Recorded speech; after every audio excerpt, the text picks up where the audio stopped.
upon your EPFA news tonight, we hear from some of Europe's players about the World Cup postponement.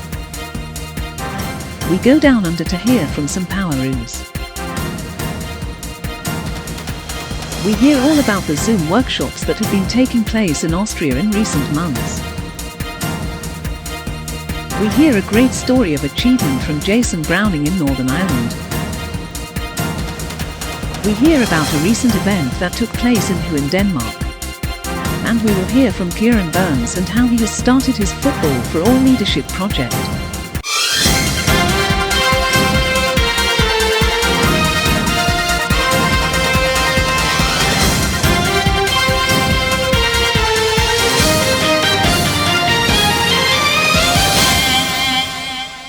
In our last broadcast we heard from EPFA and the local organising committee chair about the decision on the World Cup in Australia.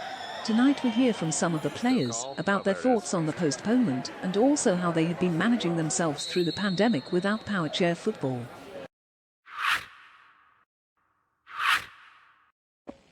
Obviously really gutted that the World Cup's been put back a year.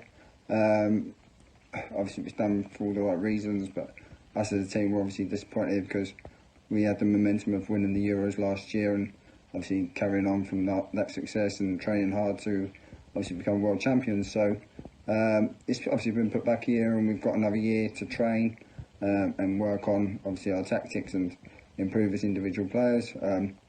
But obviously it's quite annoying, and so we've as a team we've tried to keep ourselves occupied by having regular meetings and catching up and having fun over Zoom calls and stuff. So it's been pretty alright in the lockdown.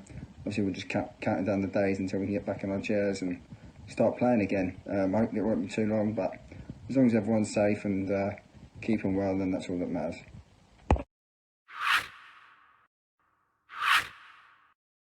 Hello everybody, bonjour à tous, je suis très content de vous retrouver même si c'est encore que par la vidéo. C'est vrai que ça a été une période très compliquée pour tout le monde. En France, on a été confiné pendant plus de 2 mois, donc il a bien fallu s'occuper un peu. Pour ma part, du coup, j'ai pu continuer à travailler puisque mon entreprise a mis en place le télétravail, donc j'étais bien occupé avec ça. Et pendant mon temps libre, du coup, j'en ai profité pour regarder des films et des séries sur Netflix et puis jouer aussi un peu à la PlayStation. Et puis j'ai pris aussi un peu des nouvelles de la famille et des amis quand c'était possible. Donc maintenant ça fait plus de 4 mois qu'on n'a pas joué au foot fauteuil, donc on espère qu'on puisse reprendre les entraînements d'ici le mois de septembre et que le championnat puisse redémarrer en novembre. Donc avec la commission foot fauteuil en France, on est en train de tout faire pour que tout se puisse se dérouler normalement et que les équipes puissent se déplacer dès le mois de novembre, mais on va être dépendant du virus et de comment cela va être géré dans le pays. En parallèle de ça, on a appris que la Ligue des Champions avait été annulée. On espère qu'elle pourra se disputer très rapidement. Et on a appris également que la Coupe du Monde aurait lieu en 2022. Donc là, aujourd'hui, ça fait 3 ans que la France a gagné la Coupe du Monde en 2017 aux États-Unis. Donc on espère en tout cas pouvoir regagner cette compétition. Et que, du coup, le fait qu'elle soit reportée à 2022, ça va nous laisser un peu plus de temps pour préparer ce voyage et organiser des stages de préparation avec les joueurs. Donc on espère en tout cas que tout pourra se dérouler normalement d'ici 2022 et qu'on ait trouvé un vaccin ou bien que le virus ait disparu complètement pour que l'on reprenne une activité normale. Donc voilà, je suis très content de vous avoir retrouvé. J'espère qu'on pourra se revoir très vite et puis à très bientôt.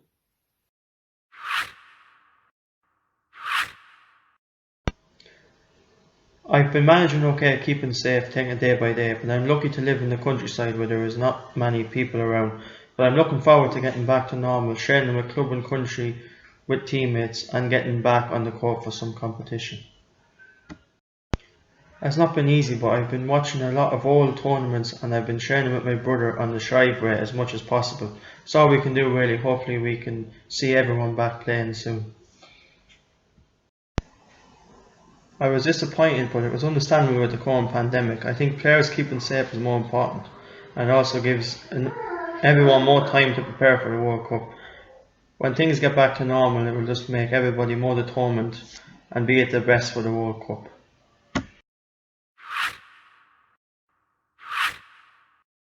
I think it has been a tough time without training for a long period. And I've used a lot of time to watch games with my own team and other teams to try to improve the tactical aspect of the game, and furthermore I try to look what other players do and try to improve my skills that way. And unfortunately the World Cup had been postponed, and that's quite sad because we have been looking forward to it. But I think it's good for the Danish team because we are quite unexperienced team and we got some good young players, and it would be good for them to have one more year to improve, and hopefully we will get stronger back.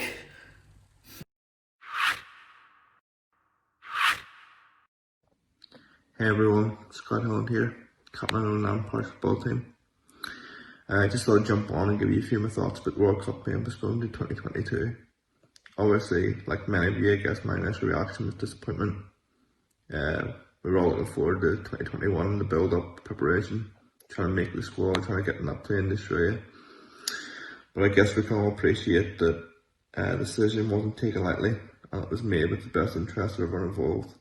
Obviously, health and safety is the most important thing, and if a delay to the World Cup means that we put ourselves in a better position to ensure that everyone's able to go and able to prepare in a healthy and safe environment, and that's the main thing. I guess for me, I sort of prepared myself for the decision. We've seen the cancellation of events and the suspension of the game through to the end of the calendar year, basically globally. So it was a case of when a delay was going to be announced as opposed to if. But we have to look at the positives of this decision. We have to look, it gives us all a bit extra time to prepare, to organise and make sure that we're putting ourselves in the best position to put on the best possible show for the global showcase event in 2022. So everyone stay safe. Hopefully we get back playing the game we love sooner rather than later, and I'll catch you later. Thanks. It was disappointing for everyone around the world that the World Cup was being postponed for a further year, but it was doubly disappointing for the hosts who were looking forward to welcoming everyone to their country. We caught up with some of the Poweroos to hear their reaction to the news.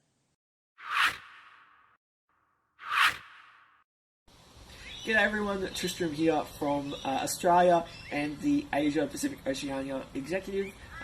Just firstly wishing everyone safety and wellness during these unprecedented times. It's really strange not being on the court playing the sport that we love, but obviously we need to play it safe to ensure everyone stays well. But also looking forward to the 2022 World Cup. It's been postponed, as we all would have heard by now, which is obviously disappointing as a player, but also really important that we have a competition that is at a time when everyone can travel freely and safely, and we're also really excited to have you in 2022. It's going to be a great competition. We recently played at the venue last year for our EPFA Cup, and it is fantastic. So can't wait to have you here. Can't wait to be on the court again soon. But yeah, thanks so much, and wishing everyone safety and wellness. Cheers, guys.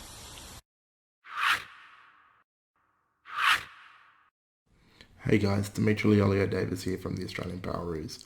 I know we've all received the disappointing news that we're going to have to wait an extra year for our World Cup. But with the way the world has been lately, we need to worry about our health before the sport that we all love to play. I know that with the extra year to plan the event and the extra year for all the squads to train, the World Cup's going to be bigger and better than ever, and I can't wait for all my friends from Europe and around the world to come to see the beautiful country that I live in. Stay healthy, stay safe, and I'll see you in 2022.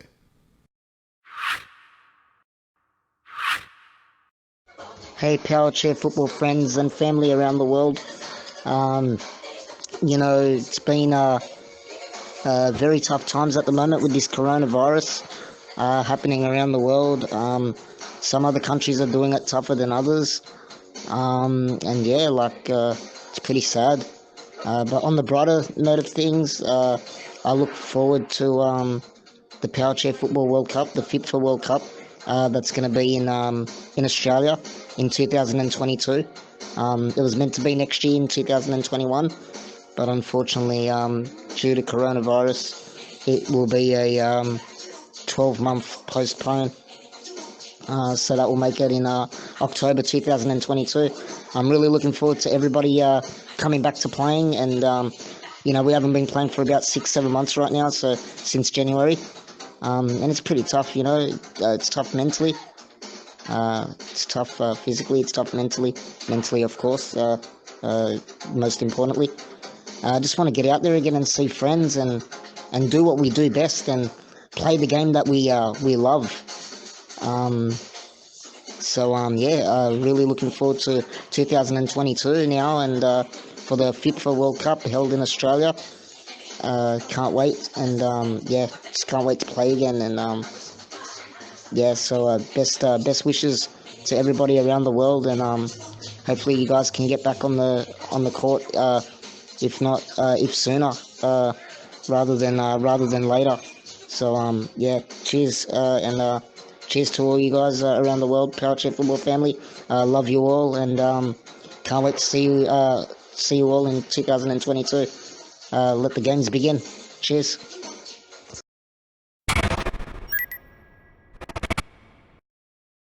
We drop in on Austria now to find out about a regular Wednesday workshop that they have been running for a number of weeks and was very successful. Here is Jakob Skrifil to tell us more.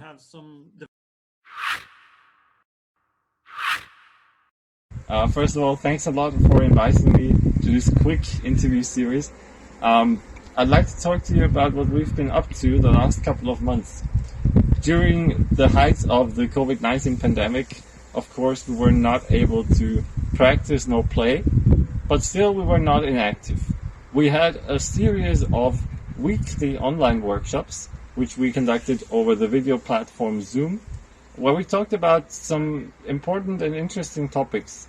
For example, in our first meeting, we talked about the basic rules of our game, which was more directed towards younger players.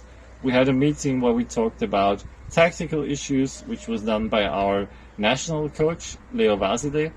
And we talked about the history and the possible future development of our sports in Austria and of our league. And we were especially excited about our international guests. We had Donald Byrne, our EPFA president, who talked about Power Chair football on a more European level. We talked to Stuart Evans from FIFA, who gave us some valuable insights on the classification system. And we were very excited to have Chris Gordon, the English keeper, join us for a meeting. Now, all in all, I can say that the series really was a great opportunity to stay in contact, even in a time where we couldn't play. And it was a great way to talk about future developments of our league system and of the sport in Austria. And I can just highly recommend that to every one of you to try to set something similar up in the future. Thanks a lot. Northern Ireland's Jason Browning recently finished a degree in sports coaching and performance from Ulster University School of Sport. Here is Jason to explain more and encourage others. Hey guys, I'm Jason. I'm a Power Chair footballer from Northern Ireland, and I'm here with the next section of EPFA News to update you briefly about one of the things that I've achieved recently, which was to graduate from university with a first-class honours after studying a sports coaching and performance degree at Ulster University in Northern Ireland. So why would I be telling you about this? Why am I updating you about this on the EPFA's social media? Well, the basic answer for that is that you can do it too. I didn't believe, when I was younger and before I started this journey that I could be qualified at such a high level at sports. Being a disabled person, a disabled athlete, and a wheelchair user, I didn't think something like that would be achievable. I thought that would be out of reach for me, and thankfully it isn't. And that can be the same for you too. The grades I achieved were obviously really high, and that's a great achievement for me, and I couldn't be happier with it. But those levels can be reached by you too, regardless of what your limitations might be. It's out there for you, and you should certainly reach for it if you want. This degree makes me more employable in the sports industry, and if that's something that you have interest in, go out there and get it. Go out there and reach for it, because you can do it, and as I've proved and others before me have proved, it's possible. So yeah, it's obviously a great achievement, and I'm delighted with it. I'm also delighted that I'm finished, because it was a lot of hard work, a lot of blood, sweat, and tears at times. But yeah, it's good to be over the line, and you can get that too if that's what you want in life. No matter what it is, it could make even be sports, but for me, I've always wanted to work in the sports industry, and it will make me more employable in that, whether that be coaching, whether that be administrative. The different modules there were really useful for me to educate myself in different areas, and as I said, make myself more employable in the sports industry. So if it's something you're interested in, certainly look into it for your local area or for your universities, and if you have any questions or any support that you'd like to have, I'd be more than happy to get in touch with you if it's something you're interested in, just to offer little bits of advice and anything else that I can do to help. I've obviously finished that journey, so any advice I can give to anyone else that wants to do that is obviously a great thing. So I hope this has been useful and maybe a little bit different. But yeah, I hope that maybe this can inspire others to do the same, because the more disabled people and disabled athletes that we have involved in the sports industry, the better, because we obviously have power football, but why don't we have more qualified disabled people within that? That would certainly be a good positive step going forward for our sport and for other disability sports out there too, as well as the sports industry in general. So I hope this has been really useful, and or at least inspiring in some way.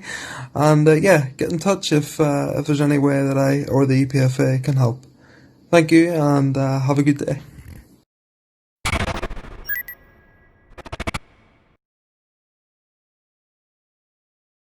One of EPFA's favourite venues that hosted tournaments in 2016 and 2018 in Egmont Holstein in Aarhus recently hosted a camp. Mark Konop Sorensen tells us a little more.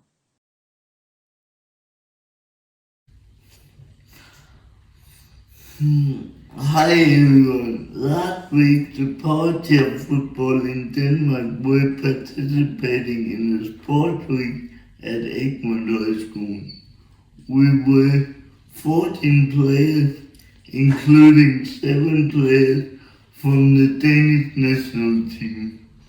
It was some great practice, and we got 7 training sessions with 2.5 hours each.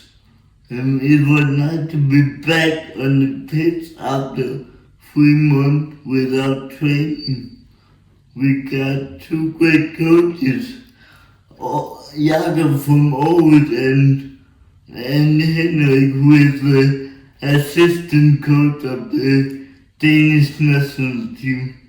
It was a nice week with opportunity to improve our skills and socializing with each other. Finally, we visit Scotland and hear from Kieran Burns, who launched his Football for All Leadership project with his first of a series of podcasts. Kieran gives us an idea of what we can look forward to in the coming weeks. The first episode of the All About Adult podcast was released this past Sunday, where I go through some of my own mental health experiences and how I overcame them mentally and physically. And a big part of that was including my journey through public football and how I was able to perform at the highest level that I can right now. So if you're an athlete playing public football and want to hear more about how to improve yourself in every area to become the best athlete you can be, please check it out. The link is on my Facebook page. In terms of future episodes, I have a bunch of interesting guests coming up: sports psychologists, nutritionists, physical therapists, you name it. Every kind of aspect that we need to look at as professional football players and any disabled athlete in any sport. One of the guests that might be particularly interesting to you guys is John Boulding, the England captain. He's I think it's fair to say he's one of the best professional football players in the world, and we're going to talk about his approach to it and how he got to such a high level. And I hope you guys can take something out of that and look forward to the release of that podcast in the coming weeks. Other than that, just keep checking out, keep sharing it. I'm just trying to help out as many people as I possibly can. And if you are struggling with this virus going on right now, feel free to contact me at any time, any page. I love doing it. I love spending time talking to people and helping them through as many things as I can. So the support's always there. And EPFA sponsoring me to go to Portugal for the Football for All programme to begin with was a great privilege, because there was a few top athletes who could have sponsored and they chose me, and I was really grateful for that opportunity. And I hope this podcast can make as big an impact as possible. So keep an eye out and look out for future episodes. Thanks, guys.